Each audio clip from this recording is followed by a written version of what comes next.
பிரியமானவர்களே, ஆண்டவரும் அருமை இரட்சகருமா இருக்கிற இயேசு கிறிஸ்துவின் இனிய நாமத்தினாலே மற்றொரு நல்ல காலைப்பொழுதிலே உங்களை சந்திப்பதிலே நான் அதிகமாய் மகிழ்ச்சி அடைகிறேன். இந்த நாள் முழுவதுமாக நீங்கள் செய்கிற எல்லா காரியத்திலேயும் கர்த்தரை கரம் உங்களோடு கூட இருந்து உங்களை ஆசீர்வதிப்பதாக. யோசுவாவின் புஸ்தகம் 3ஆம் அதிகாரம் 10ஆம் வசனத்தில் நாம் இப்படிப்பட்ட ஒரு வார்த்தையை வாசிக்கிறோம். ஜீவனுள்ள தேவன் உங்கள் நடுவிலே இருக்கிறார். ஜீவனுள்ள தேவன் உங்கள் நடுவிலே இருக்கிறார் சொல்லி ஒரு வார்த்தையை வாசிக்கிறோம்.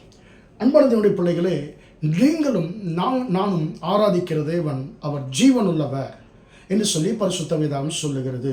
ஒரு மிகப்பெரிய ஒரு மனிதரோ ஒரு மிகப்பெரிய ஒரு பலசாலியோ நம்மோடு கூட இருக்கும் பொழுது நாம் எவ்வளவு தைரியமாக இருப்போம்.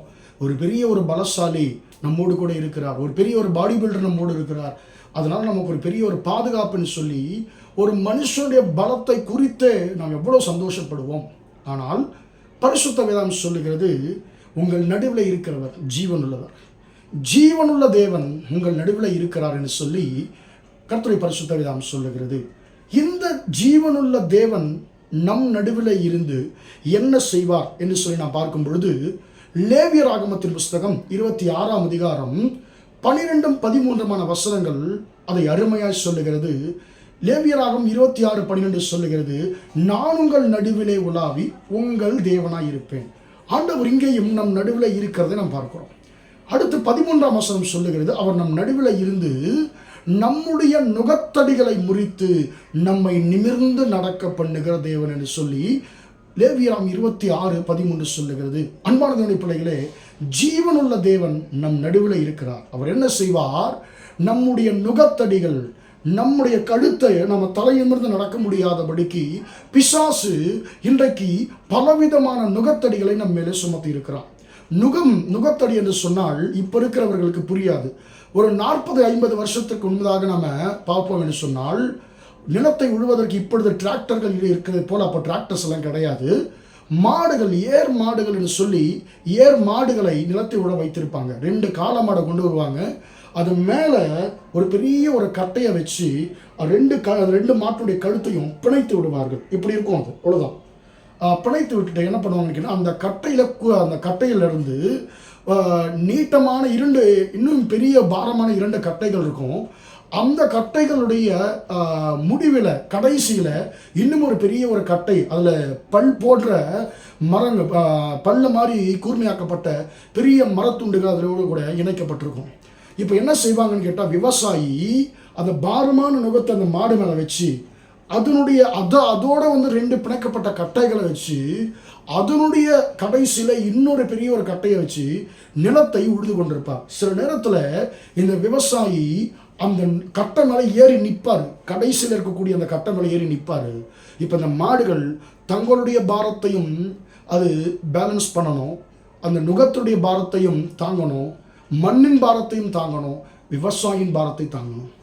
அன்பான ஜோடி பிள்ளைகள், காலையிலிருந்து சாயங்காலம் வரைக்கும் உழுதுகிட்டே இருக்கும் அந்த மாடு.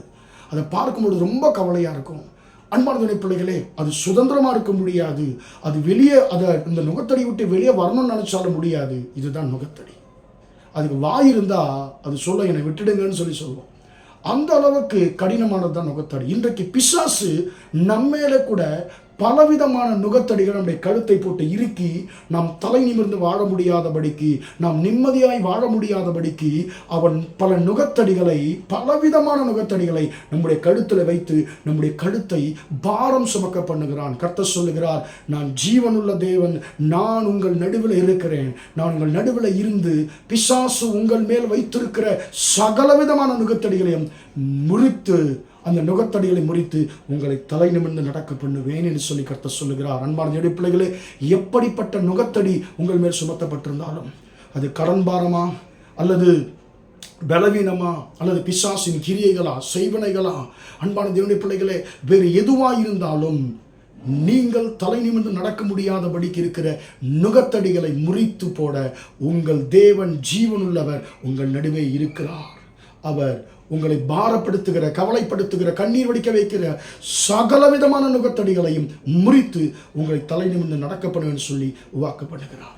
ஜீவனுள்ள தேவன் உங்கள் நடுவில் இருக்கிறார். அவர் உங்கள் நுகத்தடிகளை முறித்து உங்களை தலை நிமிர்ந்து நடக்க பண்ணுவார். ஜெபிப்போமா? இரக்கமுள்ள தகப்பனே, நன்றியோடு துதிக்கிறோம், ஸ்தோத்திரிக்கிறோம் ஐயா. ஆண்டவரே, ஜீவனுள்ள தேவன் உங்கள் நடுவிலே இருக்கிறார் என்று சொல்லி ஆண்டவரே நாங்கள் வாசித்தோம். தகப்பனே, ஜீவனுள்ள தேவனாய் நீர் எங்களோடு கூட இருந்து எங்கள் நுகத்தடிகளை முறித்து எங்களை தலைநிமிர பண்ணுகிற தேவனாய் இருக்கிறீர். ஆண்டவர், இந்த வார்த்தைகளை கேட்கிற நம்முடைய பிள்ளைகளை ஆசீர்வதியும். ஆண்டவரே, நம்முடைய பிள்ளைகளுடைய வாழ்க்கையில் எப்படிப்பட்ட நுகத்தடிகள் இருந்தாலும் ஆண்டவரே, இயேசுவின் நாமத்தில் இந்த நுகத்தடிகள் யாவும் முறிக்கப்படுவதாக, நம்முடைய பிள்ளைகள் தலை நிமிர்ந்து நடப்பார்களாக என்று சொல்லி ஜெபிக்கிறேன். இந்த நாள் முழுவதுமாய் நம்முடைய பிள்ளைகள் செய்கிற எல்லா காரியத்திலையும் நம்முடைய கரம் கூட நடத்தட்டும் என்று இயேசுவின் நாமத்தில் ஒப்புக் கொடுத்து ஜெபிக்கிறேன், ஜீவனுள்ள நல்ல பிதாவே. ஆமேன், ஆமேன். பிரியமானவர்களே, கர்த்தர் உங்களை ஆசீர்வதிப்பாராக. Praise the Lord, praise the Lord.